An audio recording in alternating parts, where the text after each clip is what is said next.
জামাত গেল গত 17 বছর সবচেয়ে বড় শত্রু মনে করেছিল আওয়ামী লীগকে, শেখ হাসিনাকে। শেখ হাসিনা জামাতের রাজনীতি বন্ধই করে দিয়েছিলেন, তাদের দলকে নিষিদ্ধ করেছিলেন। যে মার্কা আছে সেটা তো তারা ঝামেলা পড়ে গেল। ইভেন প্রকাশ্যে বা গোপনে রাজনীতি করাটা তাদের জন্য কষ্ট হলো। দিন শেষে আওয়ামী লীগের বেশভূষা ধারণ করে আস্তে আস্তে লাইক সাদিক কায়েমের মতন অনেকরা তারা তাদের রাজনীতি কর্মকাণ্ড করেন, এবং কি দীর্ঘ একটা পরিকল্পনার পর শেখ হাসিনার পতন ঘটলো। তো পতন ঘটার পরে বলা হয়ে থাকে যে ইতিহাসের সর্বোচ্চ পজিটিভ একটা অবস্থানে এই মুহূর্তে আছে বাংলাদেশ জামাত ইসলামী, যখন তারা ঠিক ক্ষমতার মসনদের কাছাকাছি যাওয়ার স্বপ্ন দেখছে। ডাকসু, জাকসু, রাকসু অনেক জায়গায় বিপুল বিজয় পেয়েছে। এমনকি বিএনপি সহ অনেক দল থেকে, আওয়ামী লীগ থেকেও জামাতে অনেকেই জয়েন করতেছে, যোগদান করতেছে।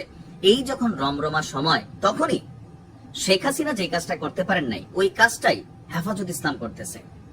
শেখ হাসিনা যেটা করছে, জামাতকে দমন পীড়ন করছে, এতে মানুষের কাছে জামাত সিম্পেথি পাইছে, জামাতের সমর্থন বাড়ছে। এই 17 বছরে জামাতের হিউজ সমর্থন বাড়ছে, আপনি এখন দেখতেছেন। কিন্তু এখন জামাতকে কাটার জন্য হেফাজত ইসলাম যেটা করতেছে, এটা কিন্তু জামাতের জন্য অরিজিনাল ক্ষতি হচ্ছে, ভোটের মাঠে প্রভাব পড়বে। জামাত সর্বোচ্চ চেষ্টা করছে ইসলামিক দলগুলোকে একত্রিত করে তারা আপনার সামনে যাওয়ার জন্য। কিন্তু 5ই আগস্টের সরকার পতনের পর জামাত যখন জামাত ইসলাম থেকে অনেকটা অমুসলিম শাখায় ধাবিত হলেন, তখন থেকে গেল কয়েকদিন দুর্গা পূজা বা গত বছর পূজাতেও জামাতের যে সকল নেতারা অনেক ওয়াজি বক্তারা পূজা নিয়ে, হিন্দুদেরকে নিয়ে সারাদিন উল্টাপাল্টা কথা বলতো, শেখ হাসিনাকে নিয়ে বলতো, তারাই এখন পূজা মণ্ডপে মণ্ডপে যাচ্ছে, রোজা পূজাকে সমর্থন বানাই ফেলতেছে, নানান ধরনের বক্তব্য দিচ্ছে যে মা দুর্গা তিনি শেখ হাসিনার পতন ঘটাইছেন গত বছর 24-এর, মানে এরকম নানান বক্তব্য জামাতের নেতা কর্মীরা দিচ্ছেন। আর এগুলোতে সাধারণ মানুষের মধ্যে একটা প্রতিক্রিয়া তৈরি হচ্ছে। আপনি দেখেন যে ট্রলিং তৈরি হচ্ছে, যে কি হুট করে কেন হচ্ছে এগুলা, যে ভোট নেওয়ার জন্য জামাতের নেতারা চট করে তারা যে শরিয়া আইন কায়েম করবে, ইসলামকে কায়েম করবে, তো সেই ক্ষেত্রে তারা এই কর্মকাণ্ডগুলা কেন করতেছে। এখন কিছু জিনিসের ব্যাখ্যা আমার নিজের কাছেও আছে।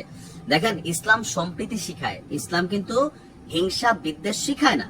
একটা মুসলিম রাষ্ট্রে অমুসলিমরা তাদের ধর্মীয় অনুষ্ঠান পালন করতে পারবে নিশ্চিন্তে, এটা একজন মুসলিম রাষ্ট্রের যিনি কর্ণধার আছেন তার দায়িত্ব। আরবে কি ছিল না তখন অমুসলিমরা?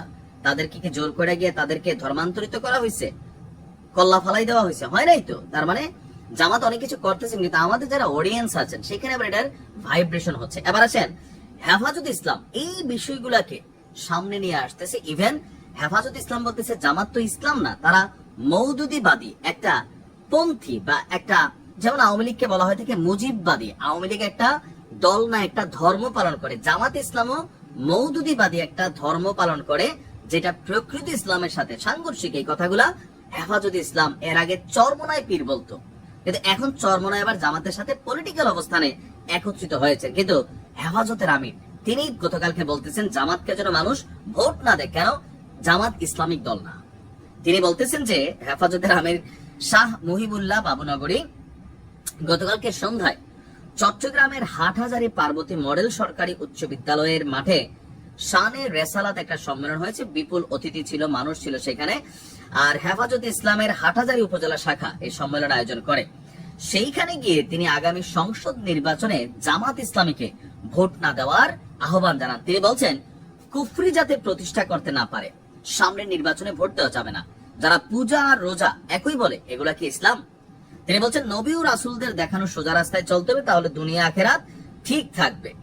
আর জামাত ইসলাম নিয়ে তার বেশ কয়েকটা বক্তব্য আছে, বা হেফাজতেরও কিন্তু এই মুহূর্তে জামাত বিরোধী অবস্থান। এই মুহূর্তে বাংলাদেশের প্রথম সারি ইসলামিক দলগুলোকে যদি আমরা ভাবি নেতৃত্বের দিক থেকে, জামাত ইসলাম, চরমোনাই ইসলামী আন্দোলন এবং কি হেফাজত ইসলাম, তারা হচ্ছে মূল ক্যারেক্টারের পাশাপাশি অনেকে আছেন। তো মূলের মধ্যে হেফাজতের সারা বাংলাদেশে হিউজ পরিমাণ একটা কানেক্টিভিটি আছে। তো এই কানেক্টিভিটির যে ভোট বাক্সটা, এটা কিন্তু জামাত ধরে রাখতে পারতেছে না। আরো কিছু দল আছে যারা জামাতের সাথে একত্রিত হতে চাচ্ছে না, তাদের একই বক্তব্য, জামাত আসলে মূল ইসলাম থেকে খারিজ হইয়া তারা অন্য আরেকটা সিস্টেমকে মানে এখানে প্রতিষ্ঠিত করতে চাচ্ছে, যেটা ইসলামের সাথে সাংঘর্ষিক। আর ঘুরে ফিরে সেই মওদুদিবাদীর কথায় আসে। তো এখন হেফাজত আমিরের এই বক্তব্যে আপনি ধরে রাখেন 2% ভোট হলো বা 1% ভোট হলো জামাতের কমবে, যেটা শেখ হাসিনা করতে পারেনি, সেটা কিন্তু এখন হেফাজত করতেছে। যদি জামাত এটাকে কাউন্টার করছে বা বোঝানোর চেষ্টা করছে। দেখা যাক কি হয়। ভালো থাকুন।